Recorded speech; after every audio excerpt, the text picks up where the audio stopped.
দেখলাম যে আপনার রাস্তার দিকে ঘুরছেন, রাস্তার দিকে না ঘুরে আপনারা এখানে চলে আসেন। আমাদের বক্তারা একের পর এক সকলে চলে এসেছেন। এই পর্বে আমি ডেকে নিচ্ছি সরুদা পিস লাইব্রেরি অ্যান্ড ইসলামিক দাওয়া সেন্টারের সভাপতি ডক্টর আজিজুল সরদারকে।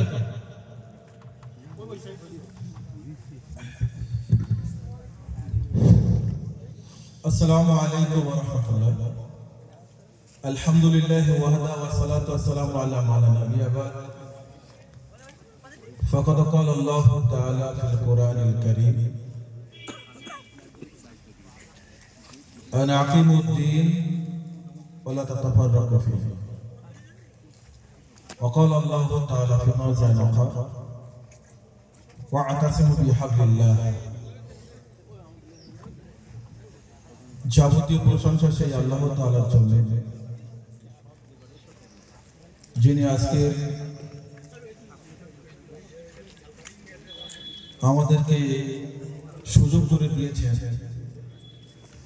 কোরআন এবং সেই হাদিস থেকে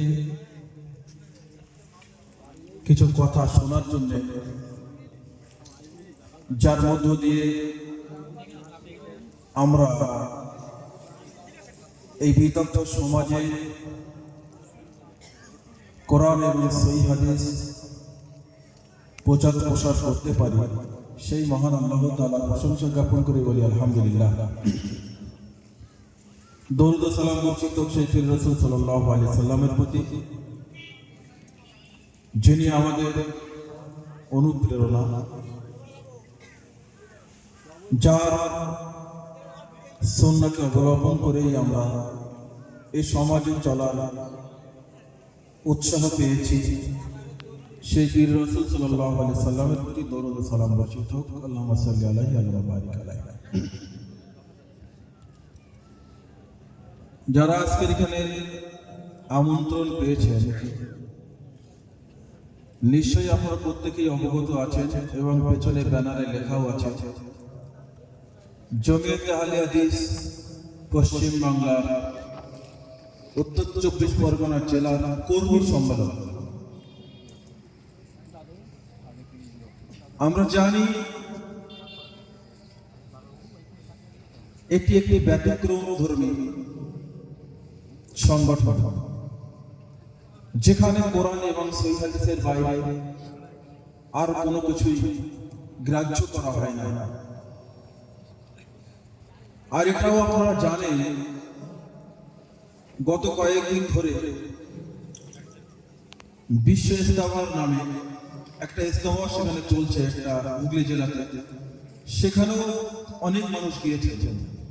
তো তাদের সাথে আমাদের নিশ্চয় পার্থক্য রয়েছে বলে আমরা এখানে এসেছি, আর যারা পার্থক্যটা করতে পারেননি বলে তারা সেখানে গিয়েছেন।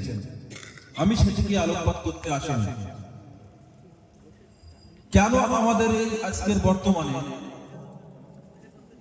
এই সমাজ পুনর্গঠিত করতে গিয়ে আল কোরআন এবং সহিহ সুন্নাহর কেন প্রয়োজন রয়েছে? বিশেষ করে যারা আমরা এসেছি, আমরা প্রত্যেকেই হয়তো অবগত আছি যে যুগ সন্ধিক্ষণে আমরা বর্তমানে বসবাস করছি। সেই যুগ সন্ধিক্ষণে একদিকে যেমন বিজাতীয় সংস্কৃতি, আবার তার পাশাপাশি ইসলামী ফিরকার মধ্যে বিভিন্ন রকম ইখতিলাফি ফিরকা আমাদেরকে কোরআন এবং সহিহ হাদিস থেকে দূরে সরিয়ে নিয়ে যাচ্ছে, যেখান থেকে উত্তরণের একমাত্র পথ আল কোরআন এবং সহিহ হাদিস, যেটাকে নির্ভর করেই বিশুদ্ধ হাদিস এবং আল কোরআনকে নির্ভর করেই জমিয়তুল হাদিস পথ চলার পাথরকে গ্রহণ করেছে। এবং আমরা প্রত্যেকেই তাদেরকে এক একজন কর্মী বলে মনে করেই আজকের আমরা এখানে এসেছি। শুধু উপস্থিতি একটু পিছনে গেলে আমরা বুঝতে পারবো, যখন আল্লাহ নবী সাল্লাল্লাহু আলাইহি ওয়াসাল্লামকে রিসালাত দান করা হয়েছিল, তখন তিনি ছিলেন একা। সঙ্গী হিসেবে তার বাল্য বন্ধু আবু বকর সিদ্দিক রাদিয়াল্লাহু তাআলা আনহু, মা খাদিজা রাদিয়াল্লাহু তাআলা আনহা, একের পর এক বৃদ্ধি হতে হতে এই মানুষগুলো একটি সংগঠন তৈরি করেছিলেন, যার উপর ভিত্তি করে মক্কায় তৎকালীন সময়ে কোরআন এবং হাদিসের দাওয়াত চলত। তথাকথিত জাহিলিয়াতে নিমজ্জিত সেই সমাজে নিপীড়িত নির্যাতিত মানুষের আশ্রয়স্থল হিসাবে দুনিয়াতেও তারা নিরাপত্তায় থাকবে এবং আখিরাতে সফলকাম হবে, এর একমাত্র আশ্রয়স্থল হিসাবে মানুষ যাকে বা যাদেরকে নিরাপত্তার আধার বলে মনে করতেন তিনি হলেন আল্লাহ নবী সাল্লাল্লাহু আলাইহি ওয়াসাল্লাম। এবং তার সঙ্গী হিসাবে একের পর এক সেই সময় অনেক সাহাবী তার সঙ্গ দিয়েছিলেন। সেখান থেকেই মূলত সংগঠন শুরু। আর এই সংগঠনের মূল কথা ছিল কোরআন এবং হাদিস। যখন সেই সময়টা আর কোনো কিছুই কিন্তু গঠন করা হয়নি, একের পর এক এই মানুষগুলো একই চিন্তা ভাবনা, একই একটি লক্ষ্য বস্তুতে কিন্তু এগিয়ে চলার জন্য মানুষ একের সাথে আঘাতের হাত মেলবন্ধন শক্ত মজবুত করে এগিয়ে চলেছিলেন। পরবর্তীতে আল্লাহ তাআলা তার ফলস্বরূপ হিজরতের মধ্য দিয়ে মদিনা নামক একটা রাষ্ট্র আল্লাহ তাআলা প্রতিষ্ঠা করেছিলেন। সেখানেই তার পরের স্তরে কিন্তু একটি শিক্ষালয় তৈরি হয়, যেটাকে আমরা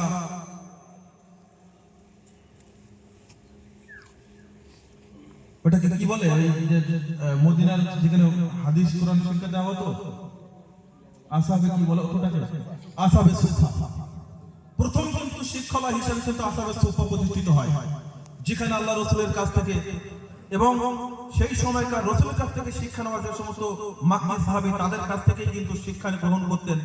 বাইরে থেকে আগত অন্য দেশ থেকে অন্য জায়গা থেকে আসা সমস্ত সাহাবীরা সেখানে কোরআন এবং হাদিস শিক্ষা গ্রহণ করতেন।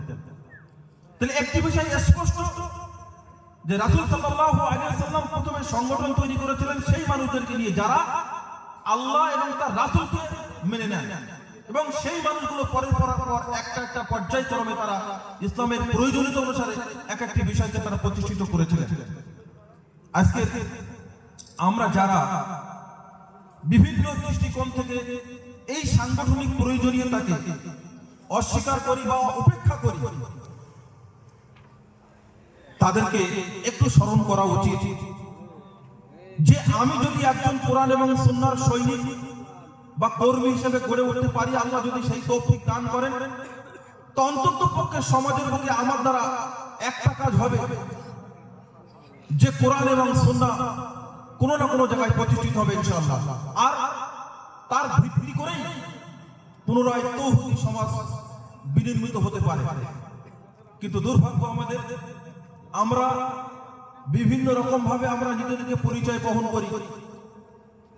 রাজনৈতিক দৃষ্টিকোণ থেকে আমরা এক একজনের পরিচয় এক একজন নেই, আবার ধর্মীয় দিক থেকে আমরা আকীদা মজবুত না থাকার কারণে জলে ভাসা শ্যাওলার মতো বিভিন্ন জায়গায় আশ্রয় গ্রহণ করি।